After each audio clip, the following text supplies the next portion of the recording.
This channel is supported by TrueFire. TrueFire is an online library of lessons from some of my favourite players. There's thousands of lessons on there. You can use the promo code JNC40 to get 40% off of any of their courses.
So when my boy James, he put this up on Facebook Marketplace, and I've been sort of interested in these guitars curiously because it, to me, seems like a way to repackage a Les Paul Standard. But here it is, the Les Paul Standard Greeny.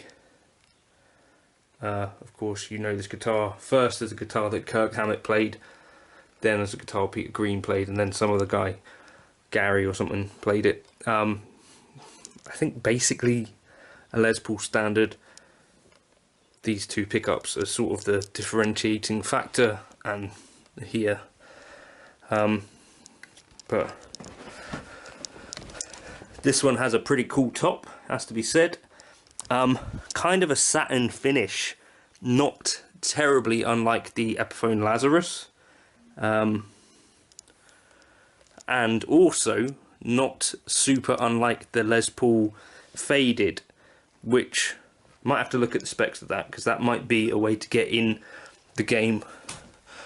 Nice smaller frets on it though than you would find on a normal Les Paul Standard. One of the other differences, I guess. Okay, so I bought this guitar off of James. Cheers, James. James, great guy, lives in Wales, but don't hold that against him.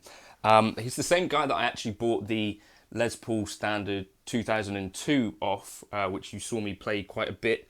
Now, this I bought for basically what he had paid for it, and I'll try and do like the positive things first, but in general, I'm a little bit, I don't know what the word is, but it seems to me like Gibson are sort of taking the mick a bit, taking the pish.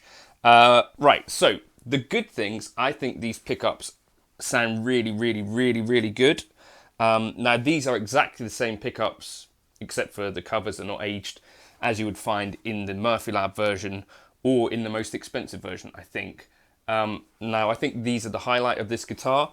They sound great clean, and they sound great dirty. Nice clarity to them, and yeah. The other thing is that actually it plays incredibly well. Really good fun to play.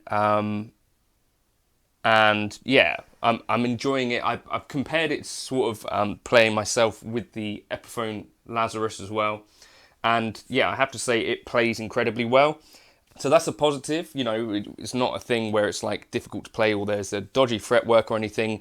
I think the frets are quite small. I think they say that they're medium jumbo, but I maybe it's just because of the way they use the Plek machine these days that they're coming down like quite a bit lower.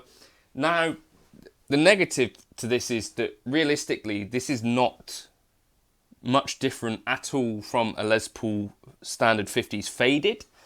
And I don't know how obvious it will be, but basically this is like an open pore finish, sort of like you get on a PRS S2, the cheaper end of stuff, or like you get on a Gibson Les Paul Tribute. Now, to me, when you're paying £3,000 for a guitar,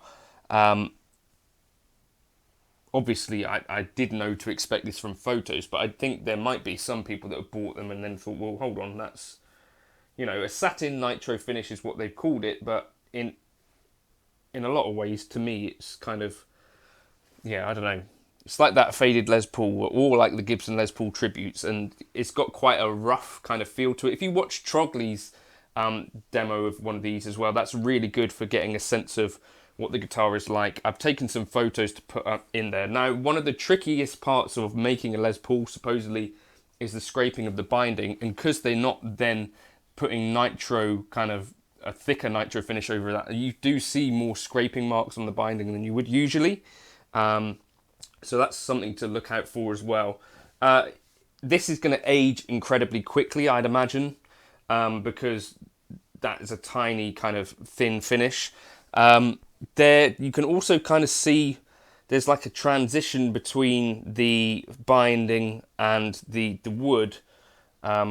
I don't know whether that's glue that you're seeing there or something else, but in general, I kind of like the lighter wood.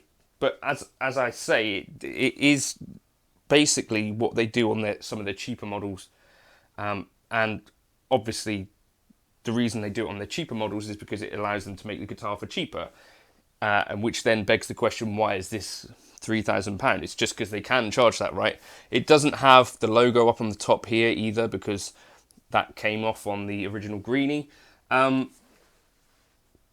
Yeah, I don't know. To play it, really great. It's actually, this one came in over £10, so £10 and 3 ounces, which is not light for a Les Paul. I mean, ideally, for me, I'd be looking at something around the £9 mark or a little bit below if I was going to be really fussy about things. Of course, it's pieces of wood, so, you know, they all vary in weight hugely. I did see on Peach Guitars they had some that were around the £8.5 mark, which is a really nice weight, and they had some that were heavier. And the tops are really variable as well. This one was kind of unique in that it kind of has this sort of quilted thing going on.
yeah, in general, I'm not blown away. I think for £3,000, that's the kicker, really, isn't it? To me, that's the upper limit of what I'd ever consider really spending on a guitar. And for that kind of money, I think I'd be expecting something that I'm really, really blown away by, and something pretty much perfect, which this is not. And if this is an indication of what kind of Gibson are doing, then I think, yeah, the QC complaints and stuff that people have are perfectly warranted. Now, let me know if you've tried one of these, if you liked it. I think they do look pretty cool, but again, it's just, for me, that is not really significantly different from a faded, which you could get for nearly £1,000 less. And you know, you can get these pickups from Monty's. So Monty's, Matt, who works there, used to work at Charlie Chandler's, which used to work on the Greeny. They've got a replica of these Bethnal Greens, they're called. I believe also that Bare Knuckle Pickups make a replica of these. I think there's quite a lot of options for getting this type of pickup in a guitar. Whether they're as good as the Gibson replicas, I don't know, but these pickups sound great to me. So that's the one saving factor of the guitar, I think, would be the pickups. But let me know your thoughts. Have you got one that you really liked or not? Or were you disappointed? They're very difficult to get in the UK at the moment, but if anyone wants to buy this one, it's going to be on eBay, just because I don't need it. But that was kind of my thoughts on that. In general, a little bit disappointing, to be honest, for the money, and it seems a bit like a money grab to me from Gibson, you know, more so than usual. You know, you could pay a 20 grand for the one that's slightly more realistic than this, but I think basically any Murphy Lab would be better than this from what I could tell, and probably even the custom shop kind of R8, R9 things, which would be probably the route that I would go down.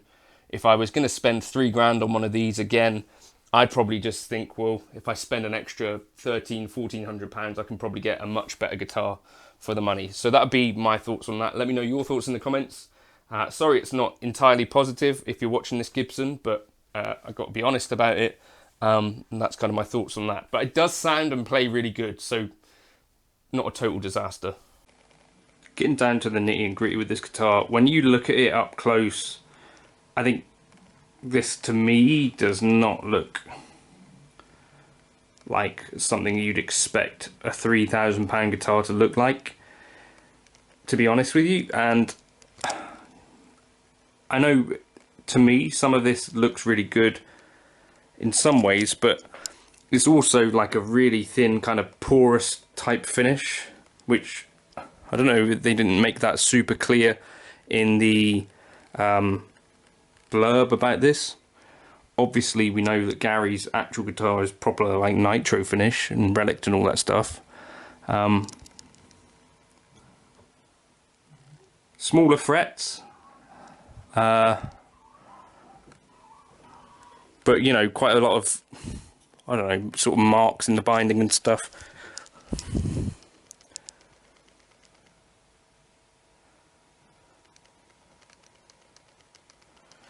And also where you kind of move your hand over the binding, you can feel like a lip.